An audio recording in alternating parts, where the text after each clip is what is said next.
નમસ્કાર દર્શક મિત્રો, જનરપન ન્યૂઝમાં આપનું સ્વાગત છે। હું છું આપણો મિત્ર કંચન પરમાર। આવો સાંભળીએ આજના મુખ્ય સમાચાર। વડોદરા મહાનગરપાલિકા ચૂંટણી ફોર્મ પ્રાથમિક ચકાસણી પ્રક્રિયા શરૂ। વોર્ડ નંબર 15 કોંગ્રેસ ઉમેદવાર રાજેન્દ્ર બારોટ હાજર રહ્યા। પેનલ સાથે રાજેન્દ્ર બારોટ ચકાસણીમાં ઉપસ્થિત રહ્યા હતા અને ચકાસણી દરમિયાન ઉમેદવાર રાજેન્દ્ર બારોટનું ફોર્મ રદ થયું। વોટર લિસ્ટમાં નામ ન હોવાનો ખુલાસો થયો। નિયમ મુજબ નામ ન હોવાથી ફોર્મ સીધું રદ થયું। કોંગ્રેસ માટે વોર્ડ નંબર 15માં રાજકીય સ્થિતિ વધુ જટિલ બની। રાજેન્દ્ર બારોટની જગ્યા પર ડમી હિતેશ માછીનું ફોર્મ થઈ શકે છે સ્વીકાર। બીજેપીમાં વોર્ડ નંબર 15નો કોંગ્રેસી ડમી હિતેશ માછીએ આપી હતી ઉમેદવારી માટે સેન્સ।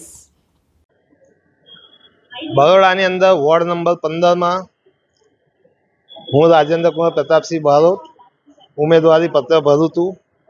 આજે ચકાસણી હતી અને મારું ફોર્મ રદ કરવામાં આવ્યું છે। સત્તા પર બેઠેલા પક્ષ અને ભ્રષ્ટ અધિકારીઓની મિલીભગત ચોખ્ખે ચોખ્ખી દેખાય છે।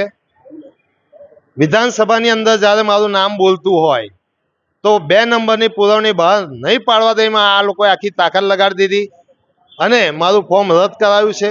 45 વર્ષથી જ્યારે આ રોડ પર રહેતો હોઉં અને મત આપતો હોઉં, લોકોની સેવા કરતો હોય તો ચોક્કસ મારે આ ચૂંટણી લડવાનો અને સત્તા પર બેસીને વધુ સારી રીતે હું બધાની સેવા કરી શકું એવું માનીને આપણે આમાં ફોર્મ ભર્યું હતું।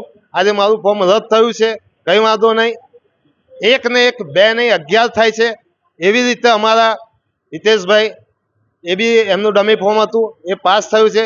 તો અમે બધા અમારી સંપૂર્ણ તાકાત લગાડીને કોંગ્રેસનો વિજય કરાવીશું।